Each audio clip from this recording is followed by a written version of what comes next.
दोस्तों अगले महीने से बिजनेस का सीजन स्टार्ट होने जा रहा है। सीजन का मतलब ये है कि जो सबसे बड़ी एग्जीबिशंस और शो होते हैं वो चाइना और हांगकांग में होने जा रहे हैं। चाइना में कंटोन फेयर होने जा रहा है और हांगकांग में HKTDC के फेयर होने जा रहे हैं। 13 से 16 अप्रैल को इलेक्ट्रॉनिक्स का एक बहुत बड़ा फेयर हांगकांग में होने जा रहा है। वांचाई करके जो वहाँ का एग्जीबिशन सेंटर है हांगकांग में, वहाँ पे होने जा रहा है 13 से 16 तारीख को HK इलेक्ट्रॉनिक्स फेयर। ये है 2 बार लगता है इस साल में, एक बार अप्रैल में, एक बार अक्टूबर में। तो 13 से 16 का ये इवेंट है। इसमें तकरीबन 80 कंट्रीज से 2300 से ज़्यादा एग्जिबिटर्स अपने प्रोडक्ट डिस्प्ले करेंगे। इसमें सारे electronic product, personal care, home appliances, electronic, CCTV, gadgets, mobiles, devices, Bluetooth, headphone, security, surveillance, AI, robotics, जितने भी इलेक्ट्रॉनिक से संबंधित प्रोडक्ट्स हैं मैन्युफैक्चरिंग कंपनी से, वो अपने सारे प्रोडक्ट्स वहाँ पे डिस्प्ले करेगी। तो एक बहुत बड़ी अपॉर्चुनिटीज़ है आपको ये सब काम करने के लिए, क्योंकि देखिए ये सब मार्केट बहुत बढ़ रहा है। AI और रोबोटिक टेक्नोलॉजी बहुत ज़्यादा बढ़ रही है। डे टू डे घर और आपका रूटीन लाइफ के अंदर भी इलेक्ट्रॉनिक्स प्रोडक्ट्स की अहमियत बहुत बढ़ रही है। मोबाइल से रिलेटेड जितने भी प्रोडक्ट हैं उनका तो मार्केट बहुत ही बड़ा बढ़ रहा है, चाहे वो हेडफोन्स हो, चाहे ब्लूटूथ हो, चाहे ईयरफोन्स हो, चाहे पावर बैंक हो, चाहे आपके होम अप्लायंस से संबंधित कोई भी प्रोडक्ट हो। बहुत अच्छी डिमांड है, आप बहुत अच्छा बिजनेस कर सकते हैं, क्योंकि उसकी मैन्युफैक्चरिंग इंडिया में अभी भी बिल्कुल ना के बराबर है। जो हो रही है वो भी सिर्फ असेंबल ही हो रही है, मैन्युफैक्चरिंग नहीं होती। हम पूरे चाइना पे डिपेंडेंट है। तो बहुत अच्छा है कि आप वहाँ से इंपोर्ट कर सकते हैं। मैन्युफैक्चरिंग का झंझट नहीं, लाइए और बेचिए, ऑफलाइन बेचिए, ऑनलाइन बेचिए, अदर कंट्रीज में बेचिए, थर्ड कंट्रीज में एक्सपोर्ट करिए। आप अफ्रीका कर सकते हैं, दुबई कर सकते हैं, वहाँ से वर्ल्ड वाइड मार्केट कवर कर सकते हैं।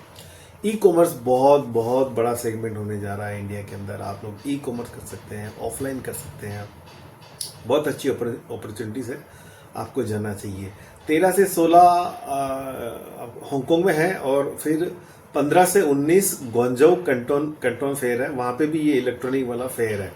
तो अगर आपका चाइना का वीज़ा है, अगर आप जा रहे हैं तो आपको 15 को वहाँ जाना ही है, तो आप 2 दिन पहले चले जाइए। तो ये फेयर भी आप देख पाएंगे, क्योंकि बहुत सारी कंपनी ऐसी होती है जो चाइना में अपने प्रोडक्ट डिस्प्ले नहीं करती है, वो सिर्फ हांगकांग में ही डिस्प्ले करती है। तो आपको अच्छे सप्लायर मिलेंगे, तो एक काफ़ी अपॉर्चुनिटीज मिल सकती है।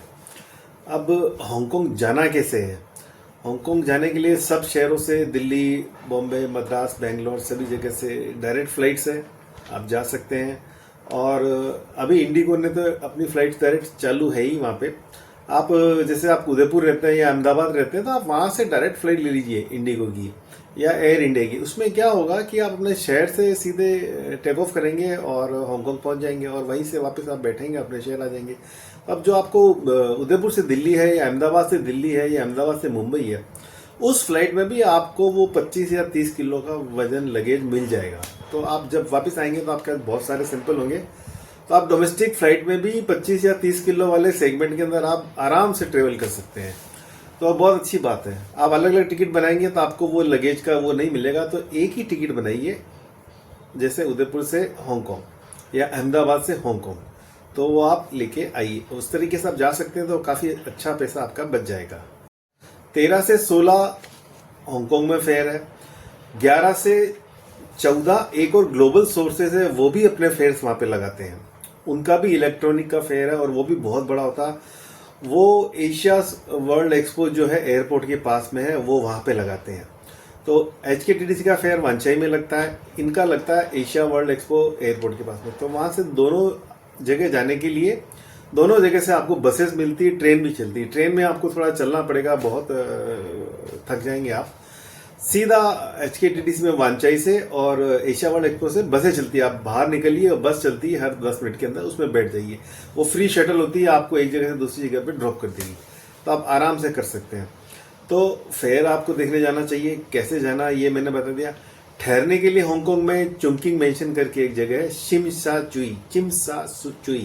चिमसा सुई करके एक जगह है, वहाँ पे बहुत सारे गेस्ट हाउसेस हैं। वहाँ पे आप चले जाइए, बुक कर लीजिए ऑनलाइन, मेक माई ट्रिप पे चले जाइए, trip.com पे चले जाइए। 3 से 5 हज़ार में आपको वहाँ पे गेस्ट हाउस मिल जाएगा। थोड़े छोटे होते हैं, अनकंफर्टेबल होते हैं, बट बिजनेस के लिए जाना है तो हांगकांग दुनिया की सबसे बड़ी जगह है। तो 2 दिन 3 दिन रहना होता है, तो आपको थोड़ा एडजस्ट करना पड़ेगा। और खाने की वहाँ कोई दिक्कत नहीं है, वहीं पे चिमचा सुई में इंडियन रेस्टोरेंट है, वहाँ पे आप खाना खा सकते हैं। तो आपका जाने का हो गया, ठहरने का हो गया, खाना का मैंने बता दिया आपको, और अपना शो देखिए, बिजनेस करिए, बहुत अच्छी अपॉर्चुनिटीज़ है। 13 से 16 एक फेयर है, 11 से 14 एक फेयर है, तो आपको दो एग्जीबिशन देखने को मिलेगी, तो बहुत अच्छा है। और 13 से 16 जो अप्रैल का HKTDC का फेयर है, उस पर आप जाइए, उस पर रजिस्ट्रेशन कीजिए। और उनका एक ट्रेवल रीएम्बर्समेंट प्रोग्राम भी चलता है, उसमें आपको वो 2 या 3 दिन के लिए होटल भी फ्री देते हैं, और उनकी जो एयरलाइन कैथे पैसिफिक, उसमें भी आपको टिकट के अंदर कंसेशन देते हैं। और वो मेरे ख्याल से 15 से 17 हज़ार रुपये कैश रीएम्बर्समेंट भी देते हैं, अगर आप 3 दिन लगातार रजिस्ट्रेशन में जाते हैं, सुबह सुबह आपको एक एंट्री करनी होती है, वो भी देते हैं। तो उसके लिए डिपेंड है कि आपका बिजनेस किस तरीके का, उनका जो इलेक्ट्रॉनिक फेयर है, तो आपका बिजनेस इलेक्ट्रिक से रिलेटेड ही होना चाहिए, ताकि उन्हें लगे कि आप एक जेन्युइन बायर हैं। तो अपना रजिस्ट्रेशन कराइए, उनकी साइट पे जाइए, उनको एक मेल डालिए कि हमने इसी फेयर के लिए आपके रजिस्ट्रेशन किया है, कोई ट्रेवल रीएम्बर्समेंट आपका कुछ प्रोग्राम है, स्पॉन्सरशिप है, बाय स्पॉन्सरशिप, तो हमें बताइए, हम लोग उसको अवेल करना चाहते हैं। तो हो सकता है आपको मिल जाएगी। मैंने तो कम से कम 15 साल में कम से कम हमने 8 या 10 बार हमने ये सब 21,000 कैश हमको वहाँ से मिलता है, और होटल्स भी 3-3 दिन के फ्री मिलते हैं, तो ये सब किया। तो ऑलमोस्ट आप देखिए, अगर आपको 21,000 मिल जाए तो आपकी फ्लाइट फ्री होगी, 2 या 3 दिन का आपको 5 स्टार होटल फ्री मिल जाए, और क्या चाहिए। तो मेरी राय है कि आपको देखने जाना चाहिए, बिजनेस करते हैं तो भी जाना चाहिए, नहीं करते हैं तो भी जाना चाहिए। बहुत अच्छा इवेंट होता है, वर्ल्ड क्लास होता है, आपको देखने को सीखने को बहुत कुछ मिलेगा, क्योंकि वो लोग ग्लोबल लीडर्स हैं बिजनेस में, हमसे तकरीबन 15 टाइम्स आगे हैं। तो जाइए, फेयर देखिए। All the best, thank you.